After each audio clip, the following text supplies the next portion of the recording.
The buried moon.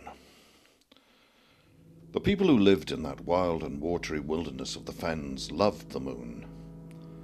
Her kind light helped them to see the paths and tracks through the marsh and bog.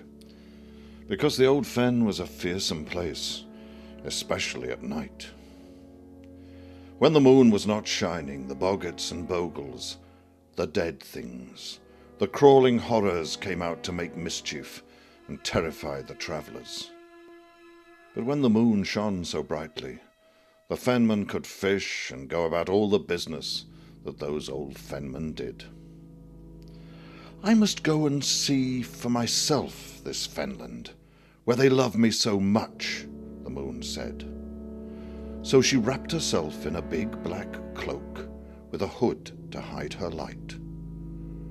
Oh, witches, will-o'-the-wisps, dead hands, boggarts and bogles, she gasped. Oh no! Her foot slipped, and she fell tangled up in a thorny bush. She was trapped. The cloak covered her. Suddenly she heard a terrified voice. "Help! Can anyone save me?" It was a lost traveller. With one great effort, the moon lifted her head, and as her golden light shone across the fen, the man was able to see his way to safety. The poor moon sank back. The hood slipped down over her head, and she was still trapped.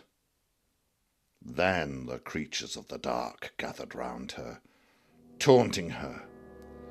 Before they fled from the light of day, they pulled a strange big stone over her to pin her down, and left will-o'-the-wisps to guard her. Day followed day, and there was no new moon.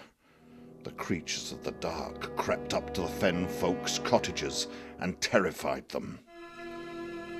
"I can't understand it. What has happened to the moon? What are we to do without a moon?" the men said. "How will we manage to live?" "I think I know where the moon is," a stranger said. "I was lost in the marsh and was saved. I remember a shining face and yellow hair. She had a sort of kind look, like the old moon herself." The men went at once to see the wise woman. "Put stones in your mouths, take hazel twigs in your hands, and never say a word until you're safe home again. Make your way into the middle of the marsh until you find a coffin, a candle, and a cross." Fearfully the men searched the fen, until they saw the great stone half in and half out of the water, like a great coffin. Above it the thorn bush with its sharp branches, like a cross, and the flickering light of the will-o'-the-wisps, like a candle. Quickly they took hold of the big stone and lifted it up. For a moment they saw a strange and beautiful face looking at them gratefully from the black water. Then the moon's light flooded the fen, sending the creatures scuttling away, while the men could walk home safely.